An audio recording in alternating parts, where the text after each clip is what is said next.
Hi, everybody. You're watching the Monica Makes It Happen show. And what I'm so excited about is we have a commissioner in the house. Studio audience, please clap. Yeah. We have a studio audience too, 2 people. And Joe, my fabulous producer. I'm nothing without him. Can I just say that on the record?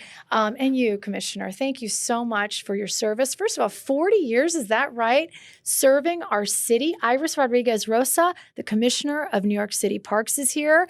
Incredible job. Thank you. 40 Thank you, Monica. years. Thank you so much. It's a labor of love. I have to say that clearly. For everything that I've done in the last 40 years, it's all been about giving to the public and for communities and for them to be able to enjoy. So when we talk about a city that's affordable and livable, that's what our parks are all about. So that's why I'm very proud of having served in this agency for over these 40 years, being able to do programming, being able to develop parks, the design parks, being able to deal with the lifeguards and the beaches and the pools and everything that is so giving to our public. What a great job you have, first of all. It was one of the best jobs. Would you say it's the best job in the city? Yes, I say it is absolutely the best job in the city. It's the most giving, I believe, the job in the city. Being able to give to the public all these amenities that we have. 30,000 acres of parkland in New York City. So we're the largest real estate occupant in New York. You know, we like talking about real estate. We're all about affordable housing and housing. But what I love about you as a Latina, did you ever think you were going to be the big boss in charge of so much and have such a big impact in our community? Did you think that as a little girl? I never thought that because I grew up very sheltered. I'll be honest with you. I grew up in a community and being very economically disadvantaged. Yes. That's how I grew up. But the passion and the strength that my mother gave me as a survivor gave me the opportunity to understand that sí se puede. Yes, we can. Yes, we can. Isn't it always about strong Hispanic mothers? I had one too. And I love that you called her a survivor because it is tough growing up. I always say working poor, or we were, they were working, but we were always poor. We didn't have enough money. We didn't talk about money. So that's why this is my therapy session, is talking about money. That's all I do now is I am unafraid to talk about funding and money because it's so important in our communities. And that's your legacy, Iris. Yes. That's your legacy. Tell me about these recreation centers. Well, I have to say, again, they are the most affordable facilities that we have. We have these recreation centers, about 36 of them throughout the city that are wonderful, available to the community. They're right now, they're free for 24 years and under. There's about... Did you say free? Free. Everything's free. 24 years and under are free. For the adults, it's about $100 for centers that don't have a pool, $150 a year for people for the pools, affordable. For the locations that have pools. And then senior citizens are $25 or veterans. So it's exceedingly affordable. We have media labs. We have fitness rooms. Media labs, fitness rooms. We have events going on. We have after school, recreational activities. You name it, we provide it in our facilities. Iris, do you think it's because of where you're from that you push so hard for this? Do you think that... I think understanding how important it is to be able to have the community know what we have available to them.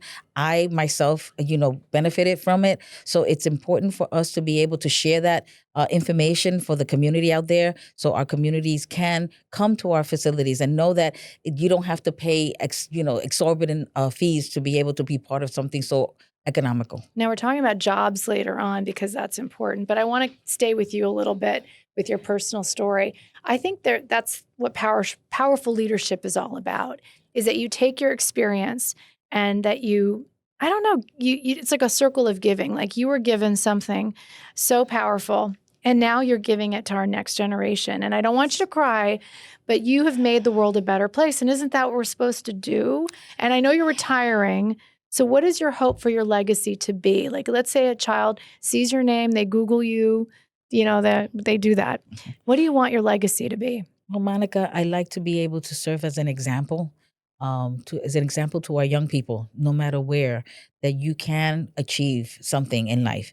That if you're dedicated and committed, you can do that. You'll have mentors. You have people that can serve as your mentors, that it's achievable. And I think that for me, being Hispanic and being Latina, that I think that I also, serve as an example to the community, to the Latino community, that you can achieve greatness. Yeah, and there's not a lot of Latinas out there that are commissioners. I mean, you are making history. So these recreation centers are everywhere, right? So in Brooklyn and Staten Island, if you're watching, we just go to the website, right? Where do Yes, we yes. go? You go to the New York City Parks website, and you're able to locate many things on the website. So you're Yeah. able to locate the recreational facilities and understand, Monica, not only do we have amazing 36 recreational facilities throughout the city, but we're building 6 new ones. And next month, we're Oh, opening up next month in February. We expect to be opening up one in Flatbush called the Shirley Chisholm I Recreation can't Center. wait for that And then one. another one in Staten Island called the Staten Mary Island. Cali that'll be also later this year as well. Mary Cali, Dalton Center. I love that. Okay, so we have to be there. So I'm invited, right, to Yes, the absolutely. grand opening. Let's talk jobs. That's what the show is all about. You are a big employer, and a lot of people need jobs right now. So it's freezing outside. And I don't even want to wear a bathing suit when it's not freezing outside, but there's a great job opportunity. Every single year we do this Yes. story, but there's something special, and I didn't know about the money. The money's really good. Well, what's important to know is that the Parks Department also, we have about 5,000 employees annually, but we also double that number for the summer. And we double it for two positions. One is to do maintenance and operations to take care of our parks and clean our parks. And then the other one, which is we want to make sure that people understand, is that we have lifeguards. We have 14 miles of beaches. We have about 53 pools out throughout the city. How do you remember all these numbers? She has no notes, and I have these notes, and I'm struggling. And thank you, Monica. Thank you. Well, being in this business as long as I have, you have to remember, right? You remember all the numbers. So it's wonderful to be able to have, and this is a wonderful jumping point for young people that want to be able to become lifeguards. It's a life-saving skill. So we want young people to understand that as early as 16 years old, you can earn up to $22 an hour. $22 an hour, that's great. Yes, absolutely, absolutely. Well, we want them to understand that if they pass the qualifying test, which the qualifying test will go through the end of February, and we want to understand once they pass that, then they're able to be registered to take a 40-hour training course to become a lifeguard for New York City. Wonderful. And that's now. That's why we're doing it right now. Yes, it's the winter. It may have snowed recently, but... Yeah, but that's now. We need to train now. So when we come back, we're going to talk more with our commissioner, and we have a few questions for her that you're going to love, but it's all about jobs and about legacy. Stay tuned.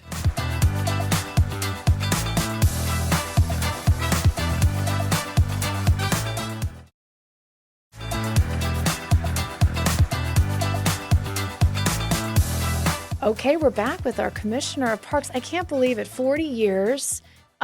Best accomplishment. I want to just talk to you about best accomplishment before we go more into the lifeguards. Like, what was your biggest accomplishment? Wow. Is that a tough one? That's a tough one. That's a tough one because I've done so many things. Recreation centers. The recreation centers, I actually converted some centers that were just singly operated for one type of for senior citizens into full service recreation centers. I also was able, the lifeguard division, we were able to now get the lifeguard division into the park system and working closely with us. And you did that? That was you? That was brilliant. We have one of the lifeguards here that we're going to meet in just a moment. That was huge. Yes, that was huge because now as individuals, they are absolutely amazing human beings there.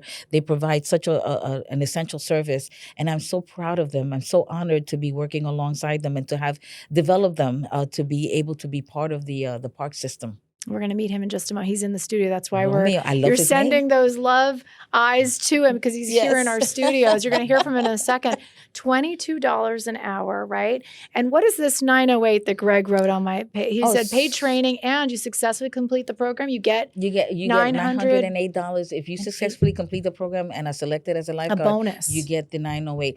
And if you continue to work year after year that you come back, you get $1,000 bonus. Wow. Above the salary to be able to, I love this because, Commissioner, it's like a win-win, right? Because we're teaching safety and people are making money. Yes, and absolutely. The city is getting the workforce. I have met people that have been lawyers, that have been judges, that have gone into the fire department, into all these other agencies, and they started as lifeguards. And it's called, again, it's the free swim prep program, yes, right? We have a free swim prep program to prepare them, to get them, It's phenomenal. It's great exercise. It's just, I love win-wins like this. Final words, I guess, of 2026, the best is yet to come. We know for our city, we have a new administration, and we're always covering this, different administrations. How many have we done now? How many mayors? And we love all of them. But can you tell me a little bit about that? I mean, what do you hope people will know about New York City Parks Department? Well, I want people to understand that everyone that works in the Parks Department loves to give and loves to do that. My successor is a wonderful person. She will continue the love and the legacy of what we have achieved thus far, and will continue to develop that. So I'm very proud of her, and she will continue to do all the labor of love that we have in the Parks Department. A Latina, a boss, a woman Yes. with legacy. You have done so much for us. 40 years. She started when she was 2 years old at the Parks Department. 'Cause she Thank you, doesn't Monica. Look, 40 years. You've done so much. And again, your legacy will continue. And in the flesh, actually, coming up, we're going to have, get this, one of the lifeguards. And it was a life-changing moment. You've changed lives, Iris. A life-changing moment for Romeo. Is it Romeo? Romeo, where art thou? Yeah. Ortiz will be here. That's after the break.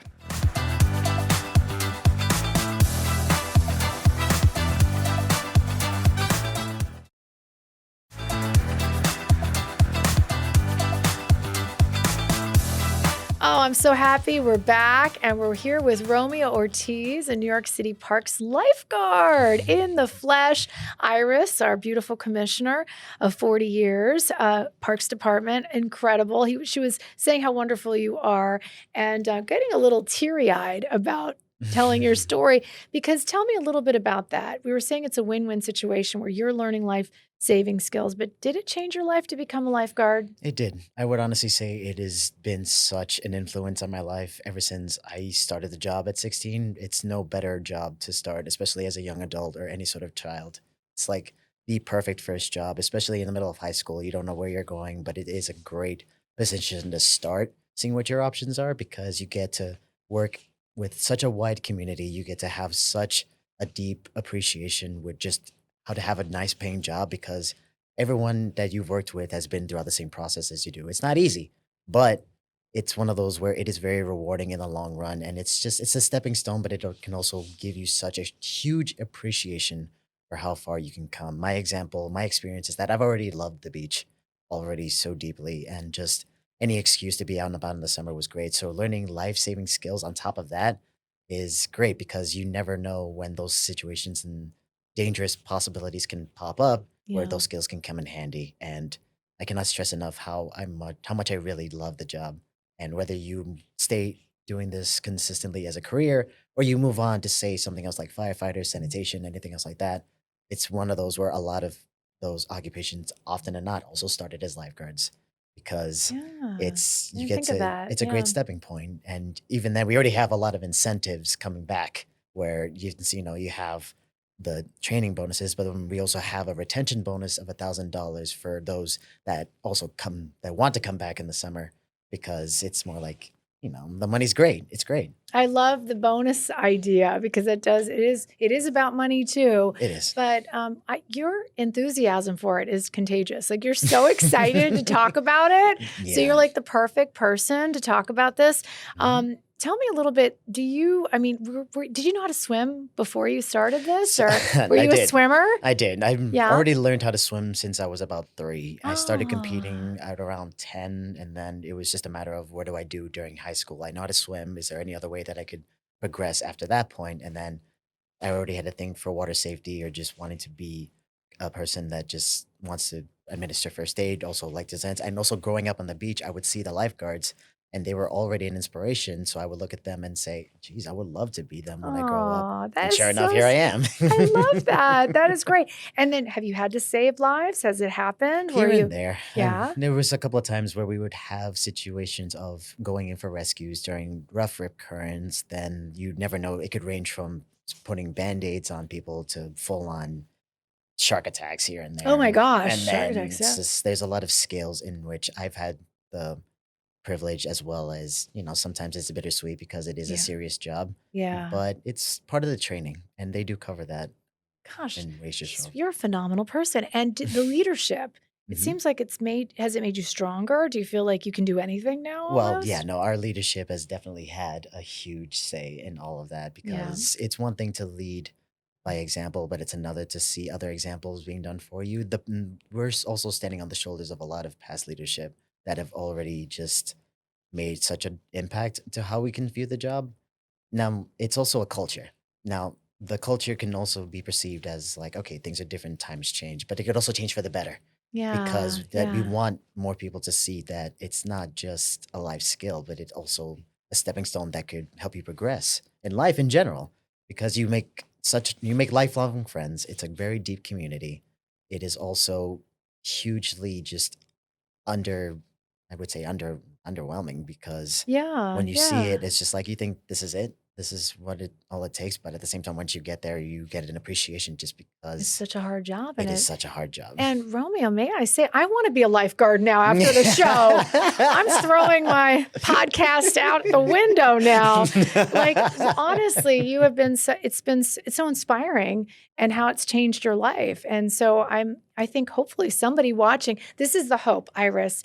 This is the hope, is that someone watching will do this, and then will you reach out to us and let us know at Mhm. Pix11 News on Instagram, or just reach out to me on any of my social media platforms, because I always feel like if one person is watching and we change their life and they see you, Romeo, so handsome, love his hair, Oh my love the goodness, you're too ponytail. kind. I'm all about hair. We're going to have a lot of people falling in love. Romeo, save us. But anyway, no, seriously, you are such an inspiration. And I really think when you can get a job like this where you're helping the city, you're saving lives, and you're also paying for things for your family, because a lot of us need money Yes. right now to pay for our rent and pay for our families, whether it's we're taking care of our parents, Mhm. taking care of our children. This is the perfect. Romeo, one last thing, one Mhm. last message, someone who might need this job or might be thinking about it, or how do we start, kind of thing? Is it that hard? So my best bet would just find wherever your local pool is, and then you'll see like the lifeguards are still there. If you show that there is some sort of interest, we will help you. We will work with you in the sense where if you want to learn how to swim, it's never too late to learn how to swim, and then you can gain the skills in a matter of just having the time, and we will work with you. The lifeguards also would want to help you because we understand that it can be intimidating at first, but it's okay. We've all been there. It's not exactly a skill that's impossible to achieve. It just takes time and practice. And as long as you show up and vocalize that there is interest, we will work with you because it's okay. It's totally fine. You want to at least explore your options because you could range between getting the job that can help the family, or if you're just a 16-year-old that wants a good summer job, you can have bragging rights with your friends and say, like, hey, my best friend's a lifeguard right there. So That's it's like right. it comes in handy and it's okay because the lifeguards will help with you, whether if you're also struggling to make the qualifying times, like we mentioned earlier, is that it's never too late to at least progress because it's not like you're not going to be able to ever become a lifeguard. No, we can help with you, and then if it's not this summer, then next summer because the opportunity will always be there. Thanks to Iris. Yeah, thanks to Iris's Iris. idea. Yeah, Thank you, 100%, our Iris, lovely the commissioner. commissioner. Thank you, Romeo, for joining us. And I have to thank did everyone fall in love with Romeo? I know I did. Is every lifeguard this handsome? But anyway, I digress. Too But kind. thank you always for watching. Always support us. You know how Mondays, think Monica Mondays on TV. We have our TV show now every Monday at 11 a.m., 4:30 p.m. And then we have the Daily Digital Show where we're trying to get you things, whether it's jobs, housing, money, you name it. So thank you. We're making it happen together. See you next time. Thanks, Iris and Romeo. Wow.